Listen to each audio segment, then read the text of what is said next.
everyone. Welcome back to Heartland Mamas. I'm Mary Briel. And I'm Heidi Henry, and coming to you from the edge of the Great Red Divide in our studio in Marseilles, Illinois. Be sure to catch us on Demcast, demcastusa.com. You can also catch us anywhere you get your favorite podcast or on YouTube, but you need to like, subscribe, and share. So we're starting off today with the Women's March.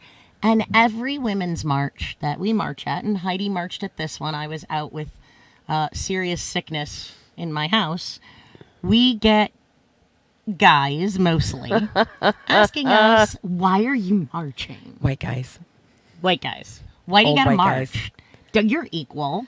Okay, here's what was said to me yesterday at a little restaurant in Wheaton, Illinois. My daughter and I are sitting down eating, and every year I take my daughter to these marches, and we get matching T-shirts. So this year's T-shirt had Princess Leia on it. Women were born to be in the resistance, is what they say. That is an awesome shirt. I You didn't know. Get me one. Mm-hmm. I can get you one. So, you know I have a source. Anyway, so I'm sitting there and he goes, "Ooh, Princess Leia, I like your shirt." And I'm thinking he's looking right at my chest, Because her buns were right on your... No, I'm kidding. That's not what this is about. And I said, and I was really excited. I said, my daughter and I just came from the Women's March in Chicago. And this guy was probably maybe 10, 15 years older than me. And I said, we went down there and we always get matching shirts. And I thought it was a cute story. He goes, "Why are you still marching? You're never going to get him out of office. Haven't you learned by now? He's in office forever." And I'm like, That's the first point we would like to make. Well, I told him that was not the point. Trump He's is not the the reason point. we march. He's a disgusting, repulsive human being. And because of his disgusting sloth, it was enough to bring women together across the country and across the world. Because these marches are global. They happen everywhere. Every single one of us has a story to tell about sexual violence, sexual harassment, or being disparaged in the workplace, passed over for promotion because of our gender.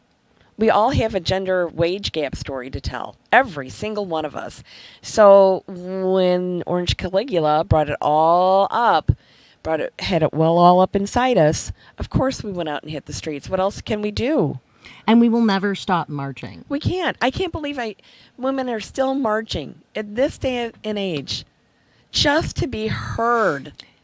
We march instead for Elizabeth Cady Stanton. Oh, yes. We march for her because of her activism and many, many, many, many other women. We were given the right to vote. We earned the right to vote 100 years ago this year. Right. Cady was one of the first suffragettes, and she marched. Strong abolitionist. She knew what was right, and she fought for it. Yes. We march in honor of you. Yep, Cady. We march in honor of that right. Yes, and if it weren't for women who marched, we wouldn't have had the right to vote. We wouldn't have had abolition. Absolutely. So. That brings us to another reason why we march. We march for the ERA. We march for Virginia. Well done, Virginia. Well done. And Marie, I just want to read the 24 words that is the ERA. Please. Okay. Equality of rights under the law shall not be denied or abridged by the United States or any state on account of sex. Think about that for 1 minute. Just let those words ruminate in your head. It has taken us hundreds of years to be considered equal human beings in the eyes of the law. We were not considered equal until Virginia last week ratified it. Yeah. That is bananas. That's why we march. This particular piece of legislation, the current ERA, was first ratified by its first state in 1972. Now, I remember as a young girl in 1973 when it first came to Illinois, calling my mother from a payphone and asking her at the county fair, what's with all this stop and go signs for ERA? What does that mean? And my mother, being, she was an RN and had a master's degree in nursing, explained to me what ERA was all about, that women did not have equal rights. Well, 13-year-old the ideologist that I I didn't realize that women didn't have equal rights, and I think I was 18 or 19 when I realized that we didn't have universal health care, but that's another story. So we march exactly to let those young girls know they can't take for granted what we have. It took us 50 years, almost 50 years, to get enough states to say, hey, guess what, women? You're an actual human being in the eyes of the law. And to me, that's reason enough to march. So but thank we you, march Virginia. for other reasons. We Yeah. march for health care. Hi, let's talk about all of our pro-forced birth buddies out there. Let's talk about taking care of those that you claim so much to care for.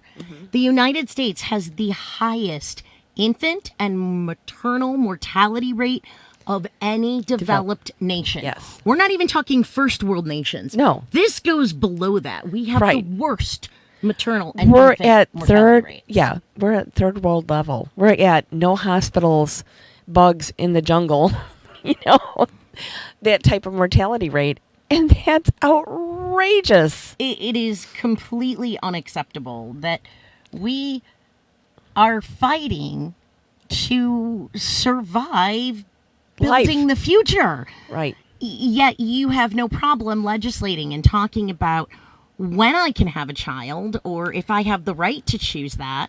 So we march. We march for everyone who lives in one of those repressive states. Last year alone, 9 states put forth ridiculous heartbeat bills. Yes. So we march for you in Oklahoma, Ohio, Georgia, Mississippi, Missouri, Alabama, Louisiana. We march for you in Iowa and South Carolina because you have legislation right now severely restricting access to reproductive freedom. We march for you in those states. Yeah, because no woman should have to go through that. And today I saw that there's legislation being put out there by several states restricting women's access to birth control. Keep in mind, We're when equal. We're now equal under the law. Oh, well, Don't take away our birth control. that may help. Having it ratified, codified into Yeah. the Constitution may help us with Roe v. Wade in the Supreme Court. It would be much harder to overturn it Yes. because then we are not considered equal. So that may be a godsend again. We thank you again, Virginia. Thanks for doing that. And how did Virginia do that? Virginia did that by flipping the House and Senate blue, their General Assembly, and they did that last election. We march for you to get out and vote. We march for women like Courtney Irby. Oh, let's talk about Courtney. Poor Courtney. Courtney Irby was a young woman with an abusive boyfriend in Husband. Florida. Abusive husband. A husband. They were going through a divorce. And her husband, there was multiple 911 calls when she was being abused. Her husband had a huge cache of guns. She reported it. No one paid attention to her. She kept telling him, People are gonna- he's he's gonna gonna shoot kill me. He's told me to my face, I am going to shoot you and kill you. And the police did nothing because Florida, so. She broke into his apartment Yeah. and got those weapons and brought them because he had threatened on social media even to shoot her in the face. Yes. Brought those to the police and said, please listen to me. Please help me. And she was arrested. For breaking and entering and trespassing. There you go. We march for those women who are fighting every day. Now, all the charges were dropped in Courtney's case. But still, she was dragged through the mud for months and months and months. Imagine if you've ever known someone in an abusive situation or you've ever been in one yourself, the sheer strength that it takes to stand up and leave. It takes 7 times before an abused person leaves a relationship for good, leaves an Yes. abuser for good. So she has the courage. She's doing what she needs to do, and no one will listen to her because women are not valued as equal. It is terrifying, having been one of those women that have reported a family member for being terrifying to me, for threatening to kill me on multiple occasions, and having the police just laugh it off like it's nothing. Well, you're still alive. I mean, that's exactly how it feels. And you can't imagine the anguish that washes over you when you realize that nobody cares. Nobody cares. They care about his right to have his guns. They don't care about your right to live because you're a woman. We march for every victim and every family member of every victim who has been their lives have been cut short by senseless gun violence. And what does that mean? How does that relate to women? Because women are much more likely to be the victims of gun violence. They really are. And around the world last year, not just by guns, but around the world last year, at least 50,000 women were killed by a domestic partner. 50,000 women. That boils down to how many per day, Murray? 6. 6 per hour. 6 per hour. 6 per hour. 6 women around the world are killed per hour. That means while we've done our half-hour show, 3 women have died because of domestic violence. Now, here's a really scary statistic, Murray, because in 2014, 3 women a day died in the United States from domestic violence, from their domestic partner. And since Trump has taken office, we have statistics showing that has risen to almost 4 women a day. Now, what is the difference? A lot of this violence and murder rate is tied to white supremacy. And who is our biggest white supremacist? Orange Caligula. You'd think he'd be an orange supremacist. But that's really only counts the Oompa Loompas, right? Don't pick on the Oompa Loompas. They're cool.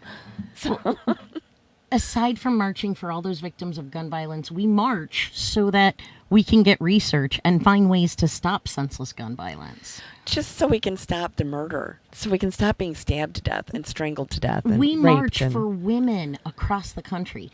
In 2018, a study was released, the 10 most dangerous countries for women in the world. 10 most dangerous countries. I'd like to run through this list with us. Okay, We're going to start with number 1. I feel like David Letterman's top 10 here. Number 1, the worst country, most dangerous country in the world for women is India. Followed closely by Afghanistan, Syria, Somalia, Saudi Arabia, Pakistan, the Democratic Republic of Congo, Yemen, Nigeria, and the USA. Let that sink in for a minute. The 10th most dangerous country in the entire world, including countries that we consider our enemy, like China and Russia, is the United States. We march for all of those women to change this culture that a woman is either a whore or a Madonna, that she is something to be used and bartered for. And the criteria that they talk about that justifies these rankings that we told you were countries with the highest rate of sex trafficking, sex work, forced marriages, thanks Louisiana dropping the age to 14, domestic violence, sexual assault, and sexual violence. Think about that. The Democratic Republic of Congo is engaged in a civil war. That is guerrilla warfare, where entire villages of women are defiled and brutalized permanently. And we are 3 below that. Think about that for a minute. That's another reason why we march. Yes. Now, part of the problem is that women are not trusted. I know, she's really feisty. I'm so feisty today. She's feisty, and I'm fighting the end of a cold, so I'm like, So I'm sorry. But here's one of the things that comes to mind for me, because we talk about how women are not believed and not trusted. Automatically, if you're female, you're less likely to be believed. And I don't know why, because strong women raised or gave birth to all of us, right? Yeah. So you'd think that people would just go, yeah, I trust women. I trust my mom. She's pretty damn smart. She got me where I am. But somehow it seems at some point those who don't believe that forget that. Well, they forget that, and then when a strong woman does step forward, not only are they not believed, but then they are humiliated and dragged through the dirt so that they remember to never do that again. Never speak up and get out of line, ladies. Don't you dare. We hear that when we're girls in school. Yes, you can't. You won't. You shouldn't. In 1990, H.W. Bush the first, nominated Clarence Thomas to the Supreme Court. And this brave, wonderful woman stepped forward, Anita Hill. And she gave an accounting of sexual harassment that was stunning. Particularly at that time. But for people like me that were living it, right, we're like, I totally get it. I get where she's coming from. Absolutely. Totally get it. And it was buried and dismissed. Well, and she was humiliated and dragged over the coals. And he got to become a Supreme Court justice. And did we learn anything from that? No, because 30 years later, T. Rump nominates Brett Kavanaugh, a person with an apparent history of sexual abuse, Oh my gosh. rape, sexual harassment. So this wonderful woman, Christine Blasey Ford, brave woman, steps forward. Intelligent, well-spoken, a doctor. Gives her accounting. And no one believed her.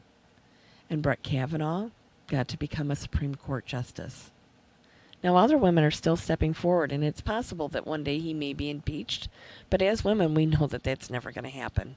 It's never going to happen. He's got a penis, because vagina. Yeah, because that's what matters. And the rest of us, women, we just are left. We're the supermajority of the population in the United States.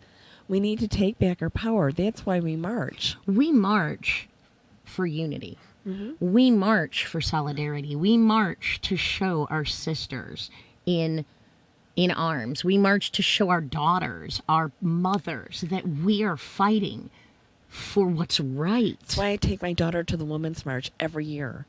Because it's so important for her to know that what I marched for when I was a little girl with my mother, we're still fighting for all these years later. And she's just 25. Because it's a women's march doesn't mean we don't bring our sons and our husbands and our boyfriends and our brothers and our fathers and those men that come out and support, and there's a lot of them. Oh my gosh, it was packed with men. Those men who come out and support are what we're fighting for too. We're fighting for all people, regardless of your race, your religion, your socioeconomic, your gender. We are fighting. For you. We are marching.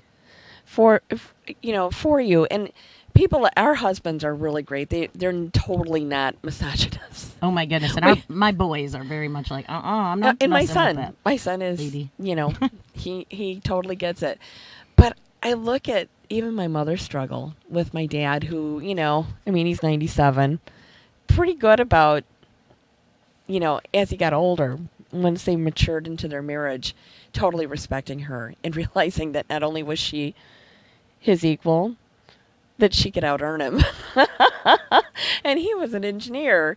So they had this wonderful relationship. And I think once he matured a little bit and he could see what an educated, dynamic woman can bring to the table, which I'm sure attracted him to her in the first place, really helped him nurture his daughters and bring them along. I agree with you. My dad was remarkable. My dad is 86 years old. He we have old dads. I know, right? We're dating ourselves. He is a blue-collar guy who went to community college and got 3 degrees and worked his way up. He was a county board member, a school board member. He was a union steward, a precinct committee person. He fought the good fight and taught me. Strong men raise strong daughters. Absolutely. He taught me and drilled in my head, there is absolutely nothing that a man can do that you can't do just as good or better. Mm-hmm. He empowered, he came from a long line. My mom came from a long line of strong women. Yeah. And sometimes strength can come in different ways. And it took me a while to understand. Some women are amazingly strong, but they're a quiet kind of strong. Yeah. They're not I'm going to club you over the head with a frying pan like I am. But they have a strength that has kept the world moving forward. And those women are women we march for. Oh, my gosh, yes. And we march for the men who raised women who are strong and confident and who believe in themselves as people. Mm-hmm. People, the people united will never be divided. And when women work together, and the men that support us and support our cause work with us, we can move this entire ball of wax forward. And we really have to. For at least, let's say recorded history. They call it history for a reason. Yes, they do. For as long as the world has turned, we know that women have been subjugated back to the lower echelons of things. But yet, in reality, in a lot of societies, I want to say in farming, in the wild, wild west, women were very much equal to men. It was Hollywood's portrayal of such that changed how people perceived how things were done in the West.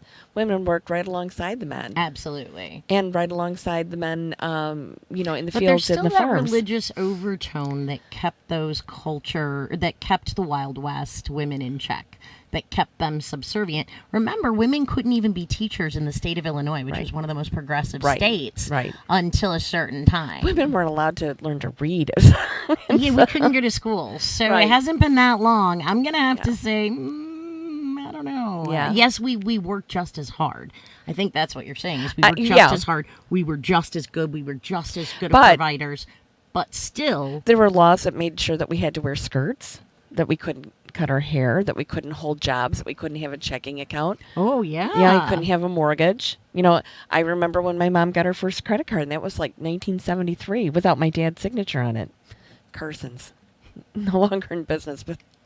So these are why we march. We march for our mothers and our grandmothers and all of those women who came before us who fought so that we would even be able to vote. Yes. We march for all of those future generations, boys, girls, men, women, to make things better for everyone. When everyone is treated equally, when we all have equal access to health care, education, control over our bodies, control over reproduction. Reproductive freedom. And I want to go there a little bit, Murray. When people say that they're anti or that they're pro-choice, it doesn't mean that they would willingly choose an abortion. An abortion is a last desperate step. If you give us access to health care without getting in our way, we have fewer abortions. And thank you, Colorado, for that recent statistic. Abortion rates dramatically decrease when reproductive health options are available. So I just wanted to put that out there because I had a skirmish with somebody I at the gotta say, march. my son, my oldest, he's a great kid, and he has a class with some particularly closed-minded young men. And one of the things that they toss at him is why he's not pro-life. Or they say, so what are you? And my son very, very wisely says, I am not a woman, nor do I have plans to become a woman. But I also value every person's ability to make judgments of their own self, what's best for them. Amen. I'm not better than anyone else. Therefore, it's all individuals' choice, what's best for them. And I'm like, what a good boy. I love him. He's all about reproductive freedom. Murray, the bottom line is, men, you need to learn to trust us. And women, we should trust each other. We know what's best. We know what's best for our own bodies, our own minds, our own lives, our own careers. Typically, we have more in common, not just biologically, but sociologically, between women than women and men have in common. Yes. So women, if we can put down the stupid crap, if we can nip, things in the bud, we can be an amazing force to be reckoned with. Murray, I think when we were planning the show, I said, women don't divide each other by gender, by race, by creed, but corporate America and political stances and religious beliefs will do that. Yeah, and the media will do that for us. So we need to make sure that we sweep that aside, that we push that away, and don't embrace that and realize that the power is in the sisterhood. Like Andrew Yang says, humanity first. Are we going to quote Yang again today? So. I love you, Elizabeth Warren. Please don't think I don't. But humanity first. Come on. That's what the women's movement is about.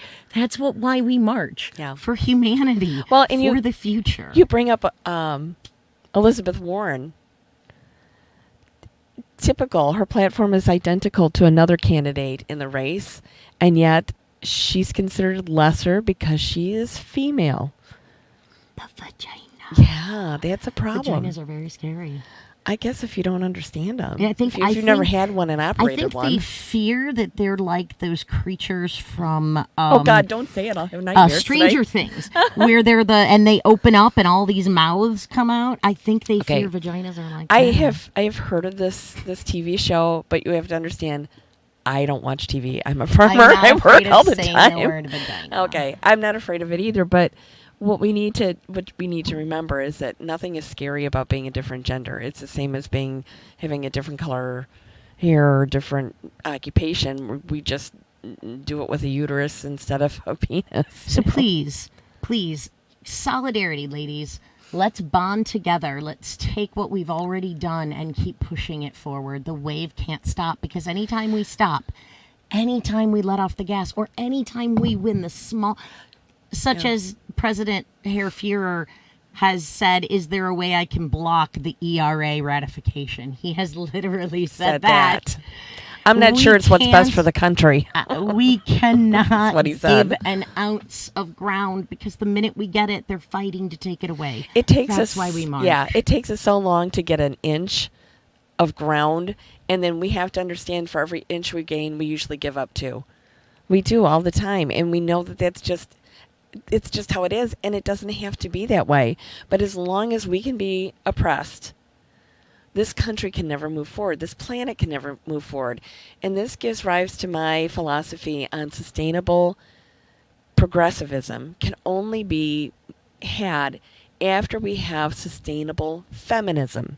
Agreed. Women have to be equal. Now we are equal under the law. So let's push this forward as sustainable feminism, using that wave to push progressivism into our future. Because to pave women the way. are typically progressive. We are progressive. Because we have to think about the We future. have to look forward. We So, I mean, we're planning where our kids going to college when we're pregnant, you know? No. You see, I was. Listen, I set very reasonable standards for my children. Yeah. Steve and I agreed early on. Yeah. We don't care. Whatever they want to be, whoever they want to love, we have no preference. You're so much nicer than me. No. High standards. My 4 criteria Yeah. for our children, and hubby's too, is that they are able to love Yes. and able to be loved. Yeah. That they understand that their actions are their own and they have consequences. And that they're responsible for those consequences. That they do not go to jail. Yeah. That's a pretty easy one. And they are happy, truly happy, whether they are a potter or a farmer or an engineer. To be happy is so incredibly rare and hard that if we've accomplished that with our kids, Yeah. I think we've put 3 great people into the world. I'll have to ask my son what I used to tell him, but it used to be the 4 things you can't tell me. And I know it started with, Mom, my girlfriend's pregnant. Oh, Mom, I need bail money. And there was something else. And do you want fries with that? See, and me, if you can support yourself and you're actually happy, I don't care what you do. Well, you're not living in my house. Right. All right. Yeah, You you're know, not living in my garage. It was one of those things. It was just kind of a funny thing that I Yeah, it used to is say to him, funny. and and he got to the point where none of those have been an issue yet. I mean, it could happen still, all of them. I don't know. I wonder if that's why he's kind of reserved. No, I doubt it. So, guys, thanks so much for tuning in. We hope that we've helped you when someone says, why do you march? Why was that march? Why is it a big deal? What are you doing? You can give them some reasons that Yeah. we've given you about why we march. We march for you. We march for you and for Everyone. everyone to be treated equally. So, Heartland Mamas, MAMAS.com. Catch us on demcastusa.com Like, follow, share, subscribe. and smash that button. Thanks, Thanks. guys. Bye-bye. Bye.